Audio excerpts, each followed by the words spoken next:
Right, ఇక next update చూసినట్టయితే దేశవ్యాప్తంగా పారిశ్రామికవేత్త అదానీ వ్యవహారంపై రాజకీయ దుమారం రేగుతుండగా తెలంగాణ సీఎం రేవంత్ రెడ్డి స్పందించారు.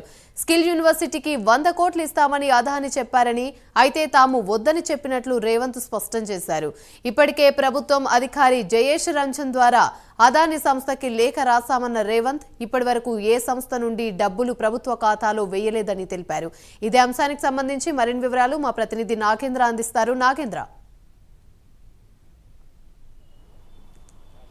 Thank you Yamini.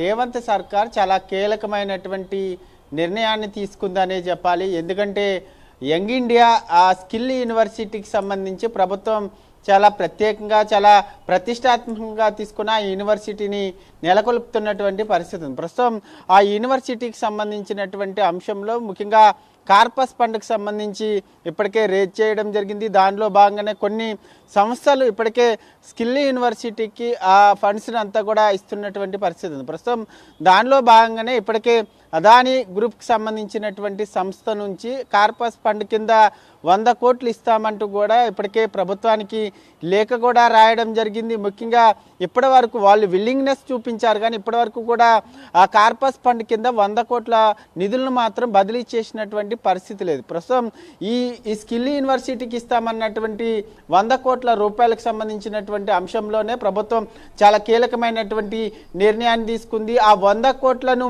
తీసుకోకూడదు అనేటటువంటి నిర్ణయానికి రావడం జరిగింది. దానిలో భాగంగానే ఇప్పటికే ప్రభుత్వ అధికారి జయేష్ రంజన్ అదానీ సంస్థకి లేఖ ద్వారా ప్రస్తుతం మేము ఈ 100 కోట్లు తీసుకోలేమంటూ కూడా చెప్పడం జరిగింది. దీనికి ప్రధాన కారణం ఎందుకంటే స్కిల్ యూనివర్సిటీకి సంబంధించి విద్యార్థుల భవిష్యత్తుకి సంబంధించినటువంటి 100 కోట్లు ఇస్తామన్నా సరే ఎందుకు ప్రభుత్వం తీసుకోవడం లేదనేటటువంటి దానికి ప్రధాన కారణం. ఎందుకంటే దేశవ్యాప్తంగా అదానీ కంపెనీకి సంబంధించి పెద్ద ఎత్తున ఆరోపణలు జరుగుతున్న ప్రస్తుతం దేశ రాజకీయాలను ప్రస్తుతం అదానీ సంస్థకు సంబంధించి పెద్ద చర్చనీయాంశంగా మారినటువంటి పరిస్థితి ఉంది. ఎందుకంటే అమెరికాలో దాదాపు సోలార్ పవర్కి సంబంధించినటువంటి అంశంలో వివిధ రాష్ట్రాలకు సంబంధించినటువంటి అధినేతలకు కానీ అధికారులకు కానీ దాదాపు 2200 కోట్లకు పైగా కూడా లంచాలు ఇవ్వజూపారనేటటువంటి అంశం పైన ప్రధానంగా అమెరికా కేంద్రంగా అదానీ గ్రూప్కి సంబంధించినటువంటి సంస్థ పైన కేసు ఫైల్ అయింది. దీనికి సంబంధించినటువంటి అంశాలు ముందుగా ఎందుకంటే రాహుల్ గాంధీ ముందు నుంచి కూడా అదానీ గ్రూప్ సంస్థకు సంబంధించినటువంటి దానిపైన పెద్ద ఎత్తున పోరాటం చేస్తున్నారు. అదానీని ముందుగా దేశంలో పెద్ద ఎత్తున అవినీతి చేస్తున్నాడు, అవినీతికి అండగా దేశ ప్రధాని అండగా ఉన్నారు. ఆయన ముందు అదానీని అరెస్ట్ చేయాలనేటటువంటి అంశాన్ని ముందు నుంచి కూడా రాహుల్ గాంధీ చెప్తూ వచ్చారు. కానీ దీనికి సంబంధించినటువంటి అంశం ఎందుకంటే అదానీకి సంబంధించినటువంటి సంస్థ మీద ముఖ్యంగా ఏదైతే అమెరికాలో కేసు ఫైల్ అయిన తర్వాత ఒక్కసారిగా దేశ రాజకీయాలు ప్రస్తుతం అదానీ చుట్టే తిరుగుతున్నటువంటి పరిస్థితి ఉంది. వెంటనే రాహుల్ గాంధీ మీడియా సమావేశాన్ని సైతం ఏర్పాటు చేసి అదానీని వెంటనే అరెస్ట్ చేయాలనేటటువంటి అంశాన్ని కూడా ఆయన చెప్పడం జరిగింది. దీనికి సంబంధించినటువంటి అంశంలో మరొకవైపు మీరు అదానీని అరెస్ట్ చేయాలంటూ కూడా మీరు చెప్తారు, మరొకవైపు మీరు మీ అధికారంలో ఉన్నటువంటి కాంగ్రెస్ ప్రభుత్వం అధికారంలో ఉన్నటువంటి తెలంగాణ రాష్ట్రంలో మాత్రం అదానీ సంస్థకు సంబంధించినటువంటి 100 కోట్ల రూపాయలను ఏ విధంగా తీసుకుంటారంటూ కూడా ప్రతిపక్ష పార్టీలన్నీ కూడా కార్నర్ చేశాయి. దీనికి సంబంధించినటువంటి అంశంలోనే ప్రధానంగా అధిష్టానం నుంచి రాష్ట్ర నాయకత్వానికి సీఎంకి ఆదేశాలు జారీ అనేటటువంటి వార్తలు వినిపిస్తున్నాయి. దానిలో భాగంగానే సీఎం రేవంత్ రెడ్డి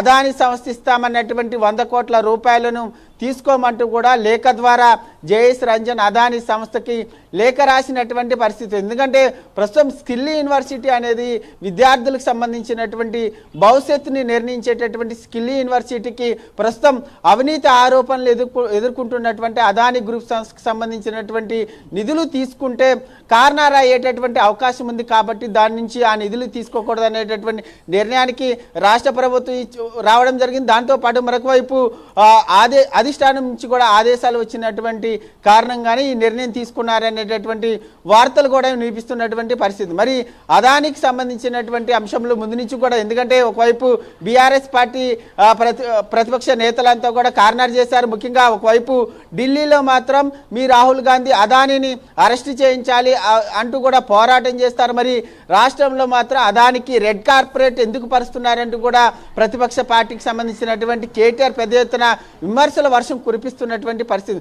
దానికి కూడా సీఎం రేవంత్ రెడ్డి కొద్దిసేపటి క్రితమే దానికి సంబంధించినటువంటి అంశంలో కూడా ఆయన కొన్ని కీలకమైనటువంటి వ్యాఖ్యలు చేయడం జరిగింది. గత బీఆర్ఎస్ ప్రభుత్వ హయాంలో దాదాపు 13 కంపెనీలు 13 ఒప్పందాలు అదానికి సంబంధించినటువంటి గ్రూప్ సంస్థలతో మీరు 13 ప్రాజెక్టులకు సంబంధించి ఒప్పందాలు చేసుకున్నారంటూ కూడా సీఎం రేవంత్ రెడ్డి ఆ పేర్ల లిస్ట్ కంపెనీలకు సంబంధించి ఆ ప్రాజెక్టులకు సంబంధించినటువంటి లిస్ట్ అంతటిని కూడా సీఎం రేవంత్ రెడ్డి ప్రకటించడం జరిగింది. మీరు మాకు ఆ నీతులు చెప్పేది ముందుగా విచారణ చేయాల్సి వస్తే మీ పైన విచారణ చేయాలి, ఎందుకంటే మీ ప్రభుత్వ హయాంలోనే దాదాపు 13 ప్రాజెక్టులని అదానితో ఒప్పందం కుదుర్చుకున్నారు కాబట్టి మీ పైన ముందు విచారణ చేయాలంటూ కూడా సీఎం రేవంత్ రెడ్డి ఫైర్ అవడం జరిగింది. ఎట్టి పరిస్థితుల్లో కూడా అదానికి సంబంధించినటువంటి అంశం దేశవ్యాప్తంగా పెద్ద ఎత్తున చర్చనీయాంశంగా మారుతున్నటువంటి నేపథ్యంలో దీనిపైన ఇరకాటంలో పడకూడదు అనేటటువంటి ఆలోచనలో భాగంగా ప్రస్తుతం కాంగ్రెస్ ప్రభుత్వం ఆ 100 కోట్లకు సంబంధించినటువంటి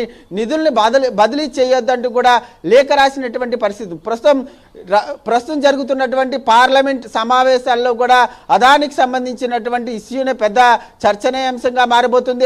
దానికి సంబంధించినటువంటి అంశం పైన ప్రతిపక్ష పార్టీలన్నీ కూడా చర్చను పెట్టేటటువంటి అవకాశం ఉన్నటువంటి నేపథ్యంలో ఈ కీలకమైనటువంటి నిర్ణయాన్ని సీఎం రేవంత్ రెడ్డి తీసుకున్నారనేటటువంటి అంశం అయితే ఇక్కడ స్పష్టమవుతున్నటువంటి పరిస్థితి ఉంది. ఎందుకంటే దాదాపు 5-6 రాష్ట్రాలకు సంబంధించినటువంటి అధినేతలకు కానీ అధికారులకు కానీ అదాని దాదాపు 2200 కోట్లు ఇచ్చారు. దాంట్లో కాంగ్రెస్ పాలిత రాష్ట్రాలు కూడా ఉన్నాయి, బీజేపీ పాలిత రాష్ట్రాలు కూడా ఉన్నాయంటూ కూడా కొంతమంది చెప్తున్నటువంటి నేపథ్యంలో దీని నుంచి మనం బయటపడాలంటే తెలంగాణ రాష్ట్రానికి సంబంధించినటువంటి అంశంలో అదానికి సంబంధించినటువంటి 100 కోట్ల రూపాయల నిధులను తీసుకోకుండా ఉండడంతో పాటు మరొకవైపు అదానికి సంబంధించినటువంటి అంశంలో అధిష్టానం ఏ విధమైనటువంటి సూచనలు ఇస్తే ఆ దిశగానే రాష్ట్ర ప్రభుత్వం కూడా పయనించాలనేటటువంటి ఆలోచనలో ప్రస్తుతం రాష్ట్ర ప్రభుత్వం ఉన్నట్లయితే మనకి స్పష్టమైనటువంటి సంకేతాలు కూడా అర్థమవుతున్నాయని చెప్పాలి. రైట్.